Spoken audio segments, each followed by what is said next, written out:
I need to tell you something about rock bottom that nobody mentions when they're sharing their inspirational comeback stories.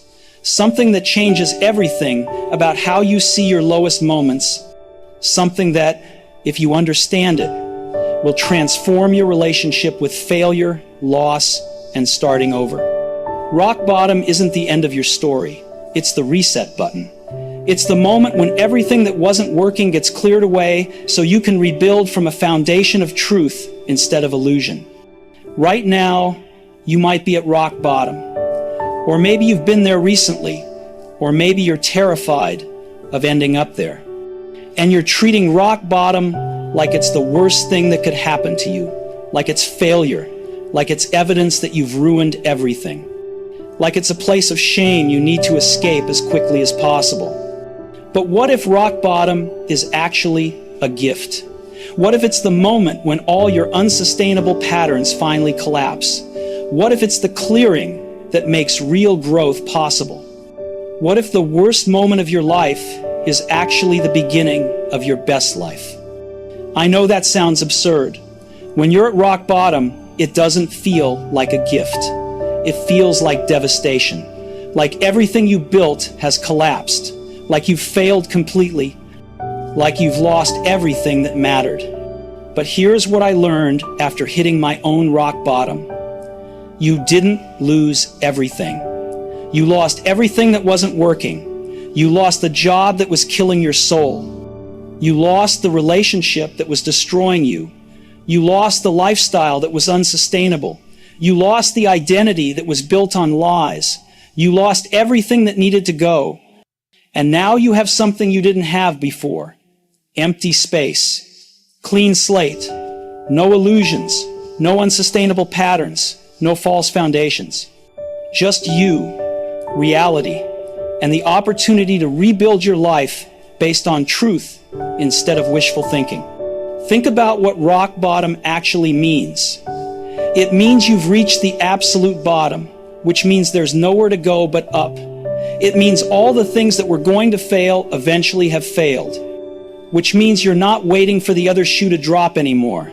It means you have nothing left to lose, which means you're finally free to take real risks. Rock bottom is where pretending ends and truth begins. It's where false hopes die and realistic assessment becomes possible. It's where you stop optimizing a broken system and start building a new one. It's where your life gets worse before it gets better.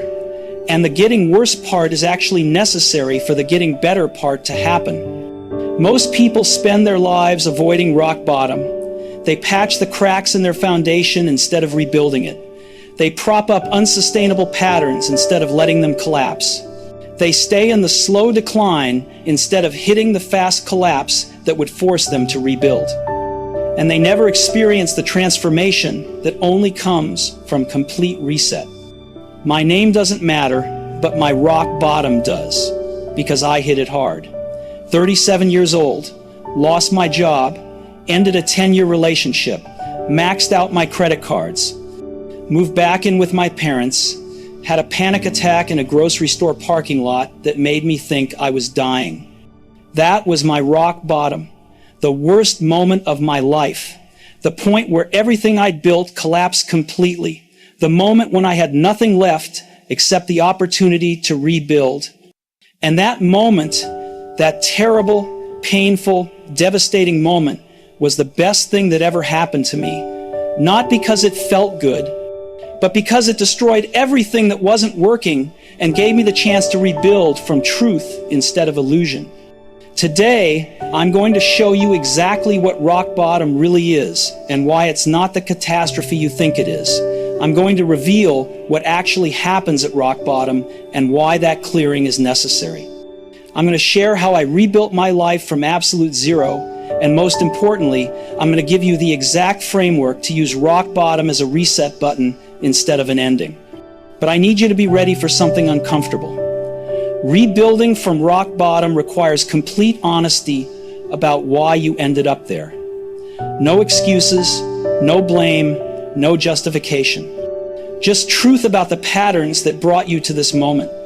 Are you ready for that honesty? Are you ready to see rock bottom as a beginning instead of an ending? Are you ready to rebuild? Then let's begin. Because rock bottom isn't where your story ends, it's where your real story begins. Let me take you to my rock bottom, the exact moment when I realized everything had collapsed completely. I was 37 years old, sitting on the floor of my childhood bedroom at my parents' house, surrounded by trash bags containing everything I still owned after moving out of the apartment I could no longer afford. It was 2:17 a.m. on a Tuesday in September. I couldn't sleep. I couldn't stop thinking about how completely I had failed at adult life. 6 months earlier, I'd had what looked like a successful life, management position at a marketing firm, 10-year relationship with someone I thought I'd marry, nice apartment in a good neighborhood, new car, active social life. From the outside, I looked like I had it together. But I didn't have it together. I was falling apart in slow motion, and I had been for years. Let me show you exactly how I ended up at rock bottom. Because rock bottom doesn't happen suddenly. It happens gradually through patterns and choices that seem manageable until they're not. Pattern 1, I stayed in a job I hated because the salary felt safe. I'd been in the same company for 9 years. I'd climbed to management. The pay was good. The benefits were solid, but I was miserable. The work bored me. The politics exhausted me. The mission of the company meant nothing to me. I'd wake up every morning with dread. I'd spend my days counting hours until I could leave. I'd spend my evenings recovering enough to face the next day. But I stayed. Because the salary felt safe.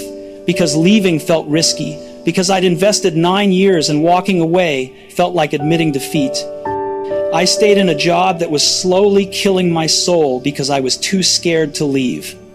Then, after 9 years, the company restructured. My entire department was eliminated. I was laid off with 3 months severance.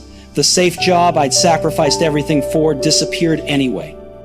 I'd traded 9 years of fulfillment for a salary that ended up being temporary anyway.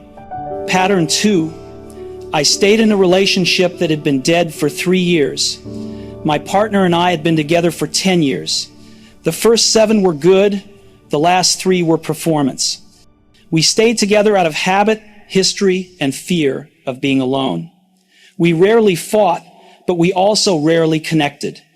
We were roommates performing the appearance of a relationship. I knew it was over. I'd known for 3 years.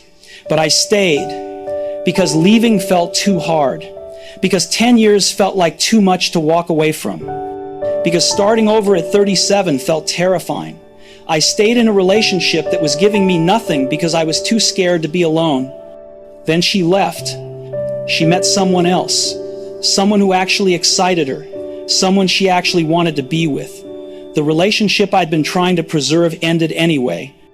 I'd spent 3 years in a dead relationship trying to avoid the pain of ending it, and I ended up experiencing that pain plus the pain of being left. Pattern 3, I lived beyond my means to maintain appearances. The job paid well, but not well enough for how I was living. The nice apartment was expensive. The new car had high payments. The social life involved expensive restaurants and activities. I was using credit cards to bridge the gap between income and spending. I was slowly accumulating debt while telling myself I'd pay it off when I got my next raise. The debt grew. Not dramatically, just steadily, month after month, year after year, slowly drowning in debt while maintaining the appearance of success. By the time I got laid off, I had $47,000 in credit card debt. Debt I'd accumulated maintaining a lifestyle I couldn't actually afford. Pattern 4. I ignored my mental health while it deteriorated. I'd been having anxiety attacks for 2 years. Not constantly, just occasionally. At first, they were rare enough to dismiss, but they got more frequent, more intense, more disruptive. I knew I needed help, but I didn't get it. Because admitting I had anxiety felt like admitting weakness. Because therapy felt like something was wrong with me. Because I told myself I could handle it on my own. I didn't handle it. It got worse. By the time I hit rock bottom, I was having panic attacks multiple times per week. The attack in the grocery store parking lot, the one where I called 911 convinced I was having a heart attack, was just the culmination of 2 years of ignored mental health deterioration. Pattern 5. I had no real support system because I'd prioritized work and a dying relationship over friendships. For 9 years, I'd put work first. For 10 years, I'd put my relationship first. My friendships had atrophied. I had acquaintances, people I saw occasionally, but no deep friendships. No one I could call at 2 a.m. when everything fell apart. No support system. When I hit rock bottom, I was alone. Not because people had abandoned me, but because I'd never built real connections. These 5 patterns, staying in the wrong job for security, staying in the dead relationship from fear, living beyond my means for appearances, ignoring my mental health, neglecting real relationships, all came crashing down simultaneously. Lost the job in May, lost the relationship in July, couldn't pay rent in August, moved back to my parents' house in September. Had the panic attack that made me realize my mental health was in crisis in October. 6 months from apparently successful to living with parents surrounded by trash bags at 2 a.m. That was my rock bottom. Total collapse. Everything I'd built, the career, the relationship, the lifestyle, the appearance of having it together, all gone. And I was left with credit card debt, untreated anxiety, no job, no partner, no apartment, no car payment I could afford, and no clear path forward. Sitting on the floor of my childhood bedroom at 2:17 a.m., I felt like a complete failure, like I'd wasted 15 years building a life that collapsed completely, like I'd made every wrong choice, like I was starting over at an age when I should have had it figured out. But something shifted in that moment, a thought that changed everything. Maybe I didn't fail at building a good life. Maybe I succeeded at building an unsustainable life, and this collapse was inevitable and necessary. Because here's what I saw clearly for the first time. Every single thing that collapsed needed to collapse. The job I hated needed to end. The dead relationship needed to end. The unaffordable lifestyle needed to end. The ignored mental health needed to become a crisis, so I'd finally address it. The lack of real relationships needed to become painful, so I'd prioritize connection. None of these things would have changed if they'd continued working barely well enough. I would have stayed in the bad job indefinitely if they hadn't laid me off. I would have stayed in the dead relationship indefinitely if she hadn't left. I would have kept accumulating debt indefinitely if I hadn't run out of credit. I would have kept ignoring my mental health indefinitely if it hadn't become a crisis. The collapse wasn't failure. The collapse was all the inevitable consequences arriving at once. It was reality finally asserting itself over unsustainable patterns. It was the universe saying, "You've been building on a false foundation. Time to rebuild on truth." Rock bottom wasn't the worst thing that happened to me. Living those unsustainable patterns for years was the worst thing. Rock bottom was just the moment when those patterns finally collapsed completely. And that collapse, as painful as it was, gave me what I desperately needed. Empty space. No illusions. No unsustainable systems to prop up. Just reality and the opportunity to rebuild. Sitting on that floor at 2:17 a.m., I made a decision. I'm not going to try to rebuild my old life. That life was unsustainable. That's why it collapsed. I'm going to build a completely different life from the ground up, based on truth this time, based on what actually works, based on what actually matters to me. That decision was the reset. The morning after my 2 a.m. moment, I did something I'd never done. I got completely honest about my situation. No minimizing, no excusing, no blaming. Just brutal honesty about where I was and how I got there. I got a notebook and wrote at the top, Complete situation assessment. Current situation: 37 years old, living with parents. Unemployed with 3 months severance running out in 6 weeks. $47,000 in credit card debt. Car payment I can't afford on a car I don't need. No romantic relationship. Weak friendships and no support system. Untreated anxiety disorder causing regular panic attacks. No clarity about what I actually want to do with my life. How I got here. Spent 9 years in wrong job for money, not meaning. Spent 3 years in dead relationship from fear, not love. Spent 5 years accumulating debt to maintain appearances. Spent 2 years ignoring mental health until it became crisis. Spent years neglecting real friendships for work and dying relationship. Reading this assessment was painful, but it was also clarifying because it showed me exactly what I needed to rebuild differently. Then I wrote, rebuild priorities.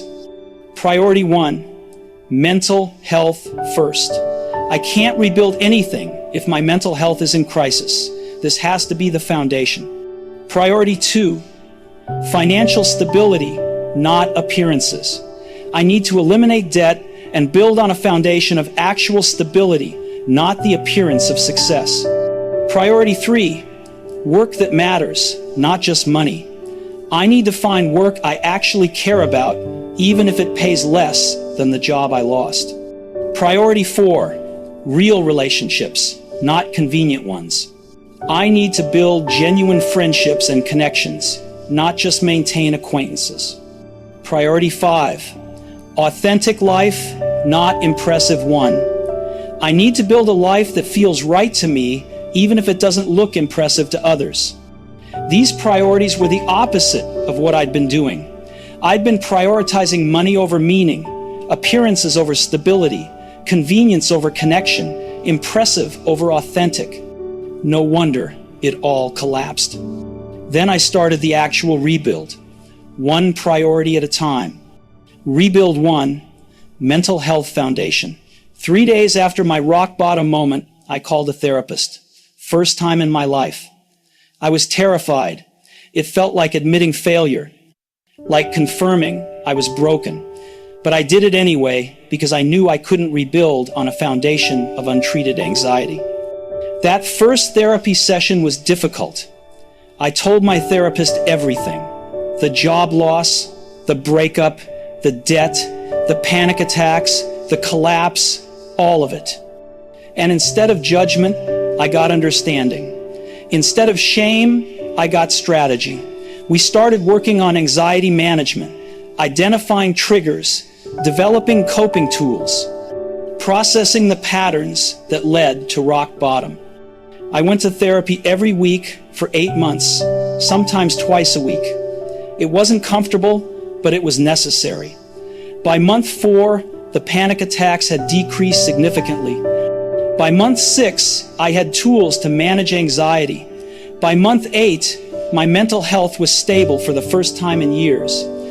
This foundation made everything else possible. I couldn't have rebuilt my career or finances or relationships while my mental health was in crisis. Addressing it first was essential. Rebuild. 2, financial reality reset. I faced my debt honestly. $47,000 at high interest rates.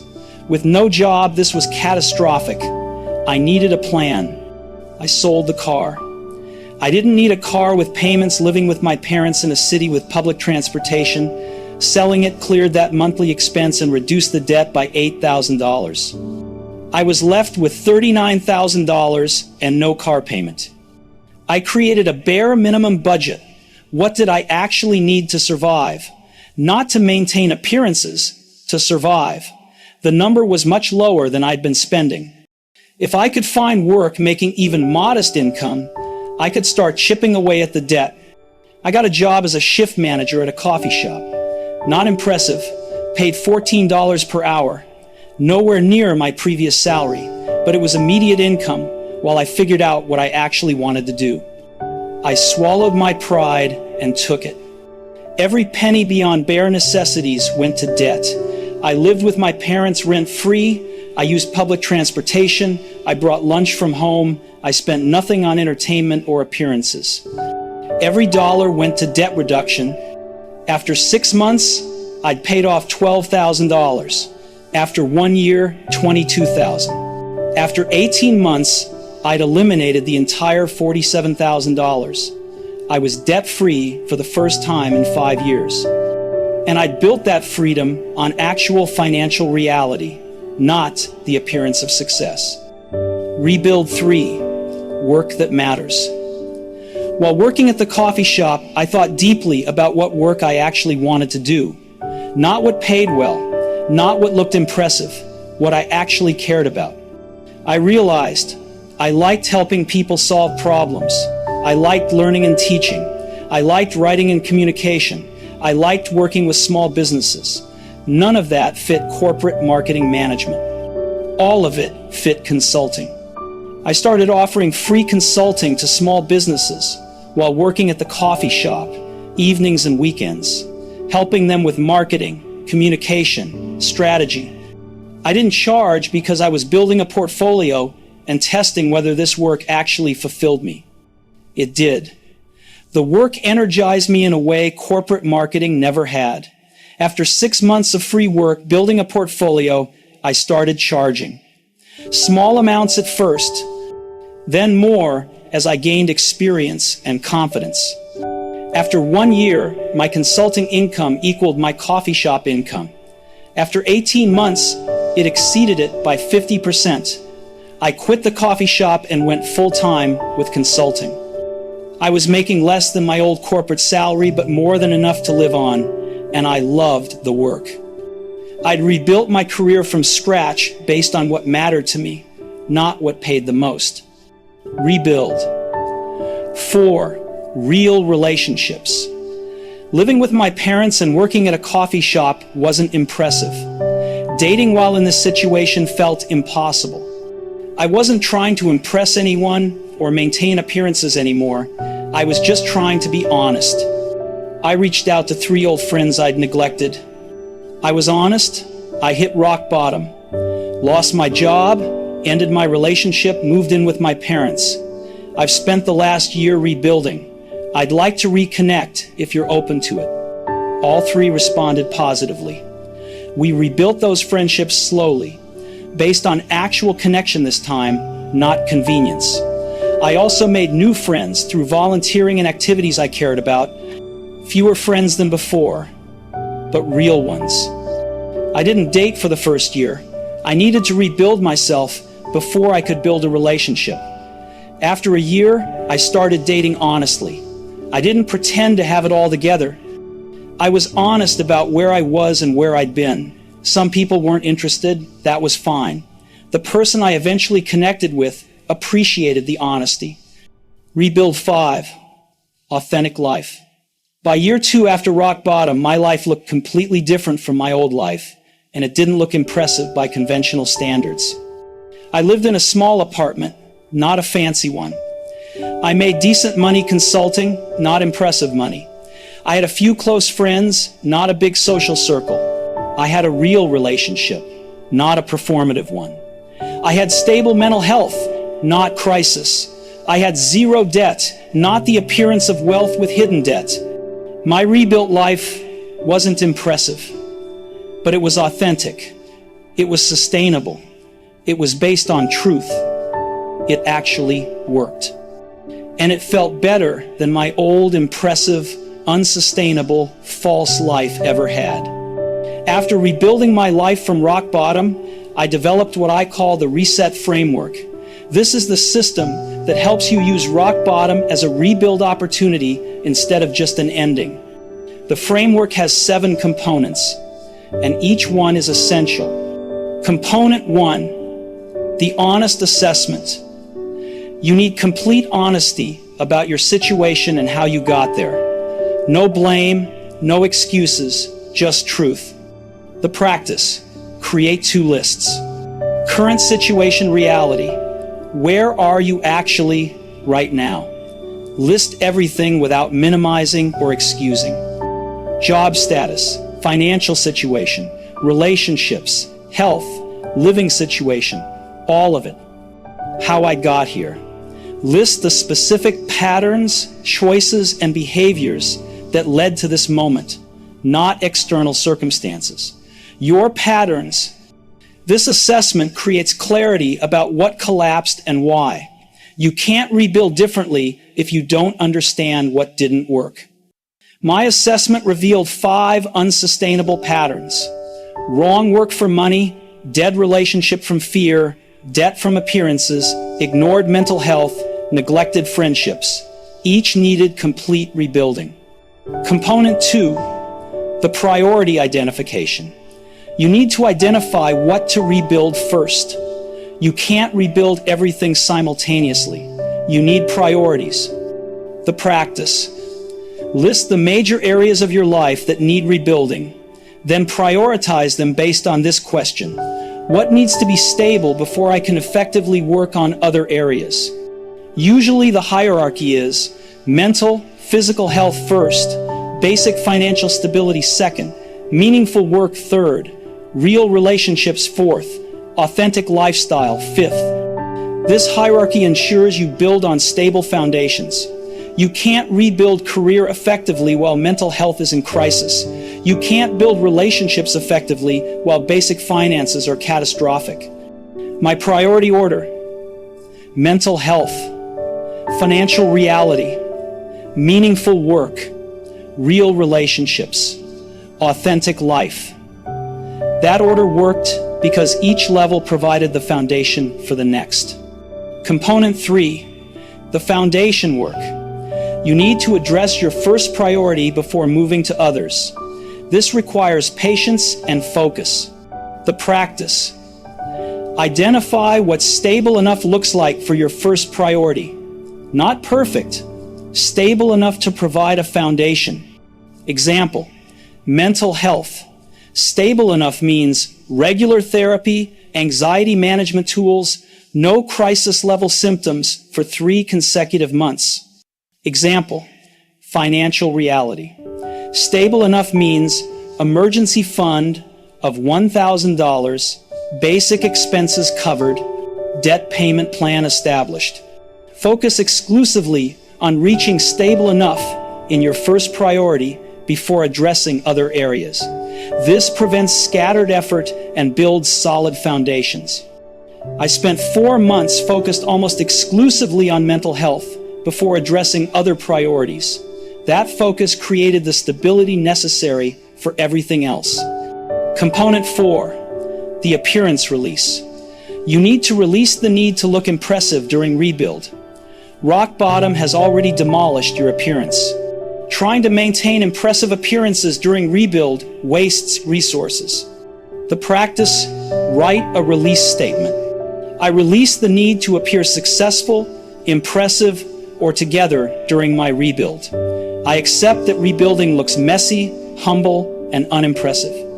I prioritize actual progress over appearances of progress. I'm willing to look like I'm struggling because I am struggling, and that's honest. This release frees you from wasting money, energy, and focus on appearances.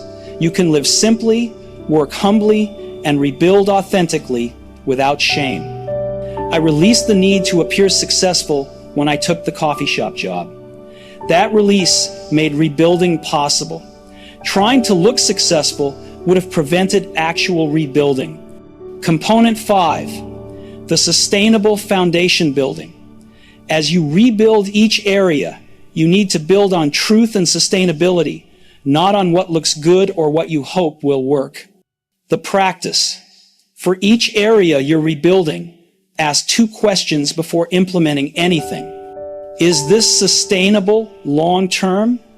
Or am I building another house of cards? Am I building this because it's actually right or because it looks impressive?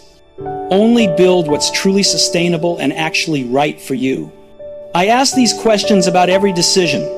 Consulting work. Sustainable? Yes, I enjoy it and it solves real problems. Right for me? Yes, it aligns with my skills and interests. Small apartment. Sustainable? Yes, I can afford it comfortably. Right for me? Yes, it meets my actual needs. These questions prevented me from rebuilding the same unsustainable patterns. Component 6, the progress tracking. You need to track your rebuild progress to maintain motivation and see growth. The practice: keep a rebuild journal weekly. Document current status in each priority area, progress made this week, challenges encountered, what I learned, next week's focus. This tracking shows progress even when it feels slow. Rebuilding takes time. Documentation proves it's working. My rebuild journal showed me that 6 months felt like slow progress daily, but showed significant improvement when reviewed over time.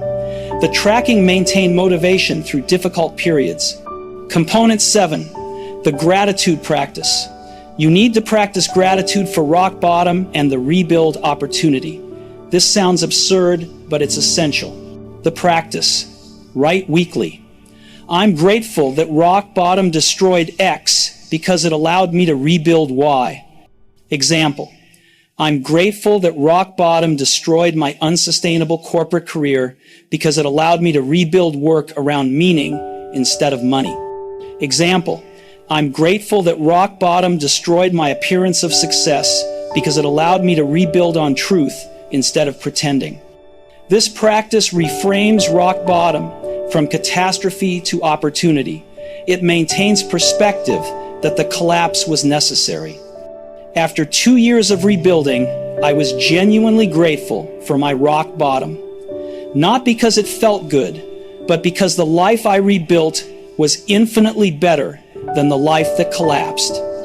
These 7 components create a complete system for using rock bottom as a reset opportunity to rebuild your life on sustainable foundations. Now you understand how to use rock bottom as a rebuild opportunity. Let me give you the exact action plan to start your reset today. Action 1. Complete your honest assessment this week. Write your current situation reality without minimizing.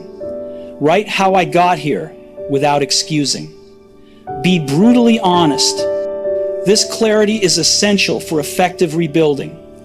Action 2. Identify your rebuild priorities. List major areas needing rebuilding. Order them. What needs stability before I can effectively work on other areas? Write your priority order. This prevents scattered effort. Action 3. Define stable enough for your first priority. What does stable enough look like? Not perfect. Stable enough to provide foundation. Write specific criteria. This gives you a concrete target. Action 4. Take one action toward your first priority this week. Just one. Schedule therapy. Create a basic budget. Apply for one job. One action that moves you toward stability in your first priority area. Do it within 7 days. Action 5. Write your appearance release statement. Release the need to look impressive during rebuild. Write it clearly. Say it out loud. Feel the freedom of releasing appearance management. Put your energy into actual progress instead. Action 6. Assess one decision with the sustainability questions. You have a decision to make about your rebuild. Ask, is this sustainable long term? Am I doing this because it's actually right or because it looks good? Let these questions guide your choice.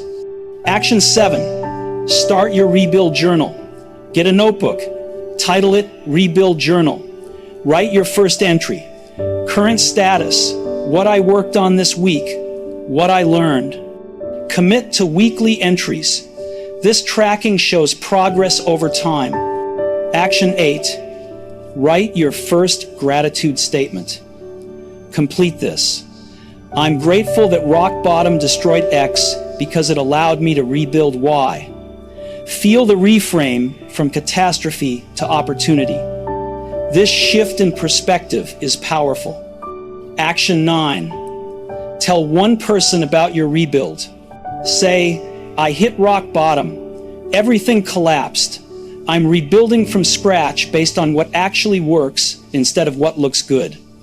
I wanted you to know. Honesty builds real connection. Action 10. Eliminate one appearance expense. What are you spending money on purely for appearances? One subscription, membership, expense that's about looking good, not actual value. Eliminate it. Redirect that money toward your rebuild priorities. Action 11. Schedule your weekly rebuild review. Block 1 hour every Sunday. Use it to review progress, update your journal, plan next week's focus. This weekly practice keeps you actively rebuilding instead of drifting. Action 12. Practice the sustainable foundation test on one area. For one area you're rebuilding, test everything. Is this sustainable? Is this actually right for me? Discard anything that doesn't pass both tests. Build only on truth. Action 13. Find one example of someone who rebuilt after rock bottom. Research someone who hit bottom and rebuilt. Study how they did it, what they prioritized, how long it took. Use their example as proof that rebuild is possible. Action 14. Create your rebuild timeline. Write realistic timeframes for each priority. Example: mental health stability, 6 months. Financial stability, 18 months. This timeline creates realistic expectations and prevents discouragement. Action 15. Commit to the complete rebuild. Write, I commit to rebuilding my life from rock bottom on foundations of truth instead of illusion. I commit to prioritizing what actually works over what looks impressive. I commit to sustainable patterns over unsustainable appearances. I commit to complete honesty about my situation and my patterns. I will not rush this rebuild or take shortcuts. I will build something real. Sign it, date it. Now, some of you are thinking, but I'm not at rock bottom yet. Should I wait until I hit it, or should I change now before everything collapses? Here's my answer. Don't wait for rock bottom. If you recognize unsustainable patterns now, change them now. Rock bottom is a powerful reset opportunity, but it's not the only way to rebuild. If you can see that you're building on false foundations, you can choose to rebuild before the collapse. But if you're already at rock bottom, know this: you're not doomed. You're at the beginning. This is the reset. This is where you get to rebuild based on truth. Let me tell you where I am now, 5 years after my rock bottom. I'm 42 years old. I run a consulting business I built from scratch, doing work I find meaningful. I'm in a relationship that's based on honesty and connection, not convenience and fear. I live in an apartment I can afford comfortably. I have real friendships. I have stable mental health that I maintain through ongoing therapy. I have zero debt and actual savings. My life doesn't look as impressive as it did before rock bottom. I make less money. I live more simply. I have fewer acquaintances. By conventional measures of success, I've achieved less. But my life is sustainable. It's authentic. It's built on truth. It actually works. And it's infinitely better than the impressive, unsustainable life that collapsed. 5 years ago, I was at absolute rock bottom. Everything had collapsed. I thought my life was over. I thought I'd failed completely. I thought I'd wasted 15 years building something that turned out to be nothing. But I hadn't failed. I'd succeeded at building an unsustainable life, and rock bottom was the inevitable collapse of that unsustainability. And that collapse was the best thing that ever happened to me. Because it cleared away everything that wasn't working. It destroyed all the patterns I would have continued indefinitely. It gave me empty space to rebuild from truth instead of illusion. Here's what I learned. Rock bottom isn't the end. It's the reset. It's the moment when your unsustainable life collapses so you can build a sustainable one. It's the clearing that makes real growth possible. The life I built before rock bottom was impressive but false. Built on wrong work, dead relationships, unaffordable appearances, ignored health, surface connections. That life was always going to collapse. Rock bottom just determined when. The life I built after rock bottom is humble but true, built on meaningful work, real relationships, sustainable finances, maintained health, authentic living. This life won't collapse because it's built on actual foundations. 5 years ago, I would have done anything to avoid rock bottom. Today, I'm grateful for it.